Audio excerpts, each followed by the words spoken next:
आप तमाम साथियों का मैं विकास कुमार राष्ट्र निर्माता डॉक्टर बाबा साहब अम्बेडकर की जयंती पर हार्दिक हार्दिक अभिनंदन करता हूं, वंदन करता हूं।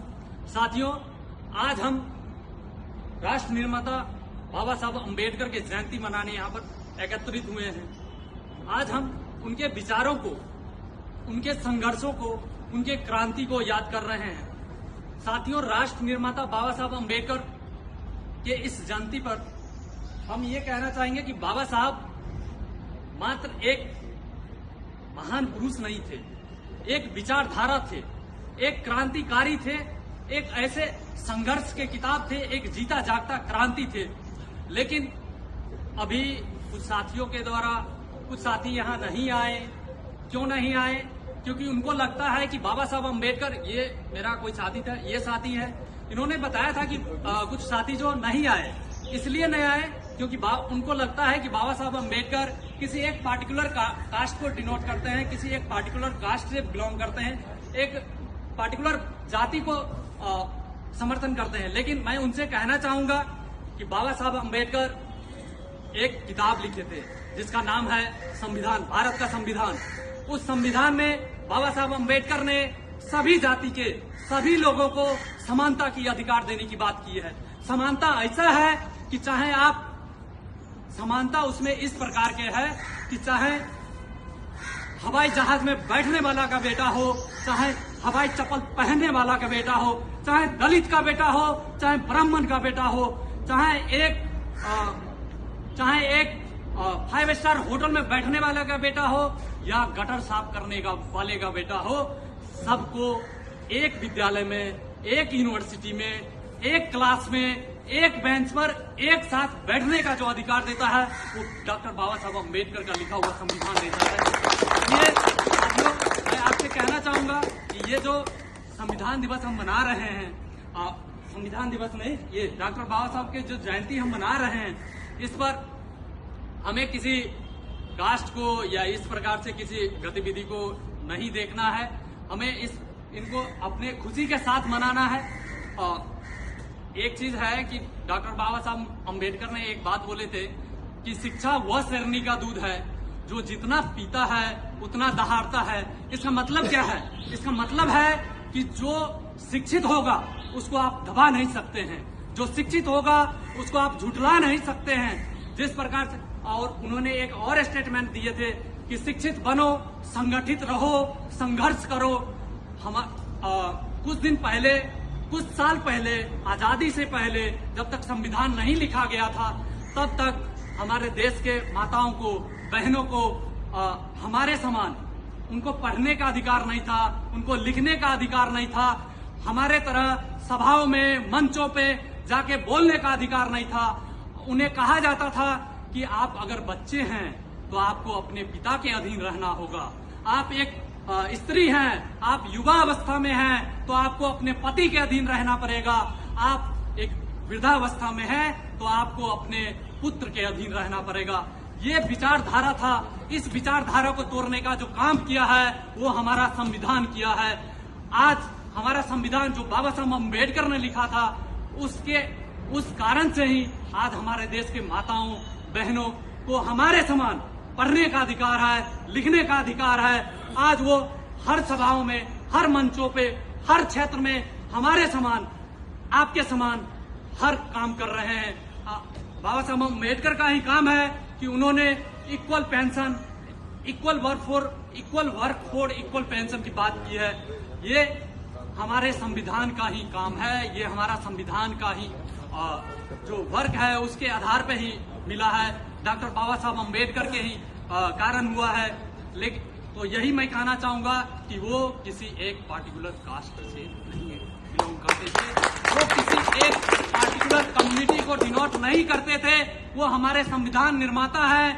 हम सब भारतीयों को उनके प्रति अपने आप को गर्व करना है कि हम बाबा साहब अम्बेडकर के बच्चे हैं, हम उनके हमारे वो पूर्वज हैं।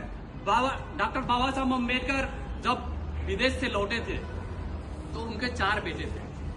उनके 4 बेटे थे तो उनके 3 बेटे मर चुके थे। लास्ट जो बेटा था वो राजरत्न था। तो उनका भी मृत्यु हो गया था। तो बाबा साहब उस समय किसी कोर्ट में काम कर रहे थे, तो उनको बुलाया गया। तो उनकी जो पत्नी थी माँ रमा देवी, वो रो रही थी।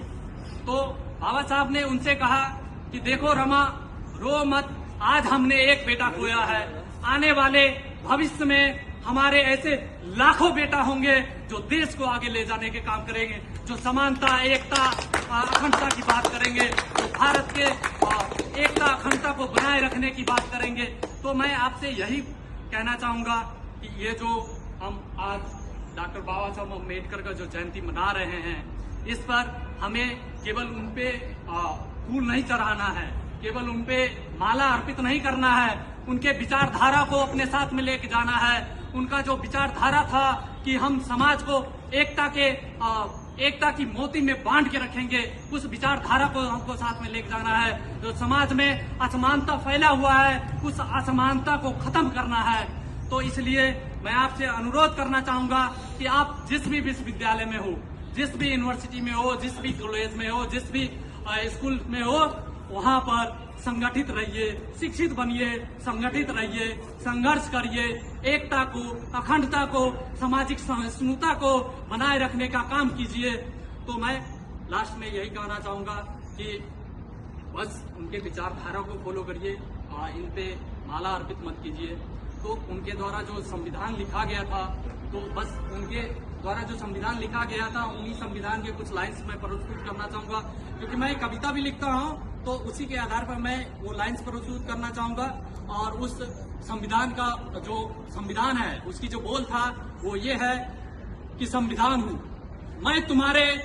संविधान भारत के नागरिकों से क्या कहना चाहता है कि मैं आपको किस प्रकार का अधिकार देता हूँ, क्योंकि अभी शासन प्रशासन में बैठे कुछ लोगों को लगता है कि हम संविधान को बदल के रखेंगे, लेकिन हमारा संविधान है जो शासन प्रशासन में बैठे हुए लोग हो या फिर सत्ता में बैठे हुए लोग हो, कुछ लोगों को भी उन्हें अपराध में लाने का काम करता है, वो हमारा संविधान करता है। तो उसी संविधान के कुछ लाइन्स बोलना चाहूंगा जो आपके अधिकार देने की बात करता है।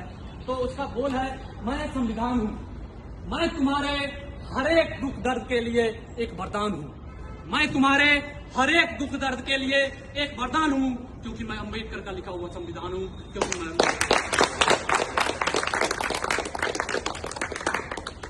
मैं हर व्यक्ति के अंदर छिपे गौरव और आत्मसम्मान हूँ, स्वतंत्र पक्षी के लिए एक खुला आसमान हूँ। लड़का हो, स्वतंत्र पक्षी के लिए मैं एक खुला आसमान हूँ, क्योंकि मैं अम्बेडकर का लिखा हुआ संविधान। लड़का हो, लड़की हो या ट्रांसजेंडर हो, सभी के लिए मैं एक समान हूँ, सभी को रोटी शिक्षा रोजगार मिले, मन में लिए बैठा यही अरमान हूँ, क्योंकि मैं अम्बेडकर का लिखा हुआ संविधान हूँ। मैं तुम्हारे हर एक हक, अधिकार और आत्मसम्मान को दिलाने वाला। एकता पर हम लोगों को देख, राष्ट्रीय एकता पर हम लोगों को देख, लहू मात्र कायरों का नर्म नहीं होता। संपूर्ण देश में झूठी अफवाह फैलाने वाले इन गोदी मीडियाओं को भी थोड़ा शर्म नहीं होता। संविधान बदलने की बात करने वाले इन नेताओं की तो बात ही छोड़िए, इनका भी जनताओं और विद्यार्थियों के प्रति कोई कर्म नहीं होता। स्वार्थ के दरा पे खड़े इन देशद्रोहियों को गरीबों के आंसुओं के कीमतों का मर्म नहीं होता। और धर्म तो है अनेक, किंतु याद रहे इतना बस, देश से बड़ा कोई धर्म नहीं होता। जय हिंद, इंकलाब जिंदाबाद।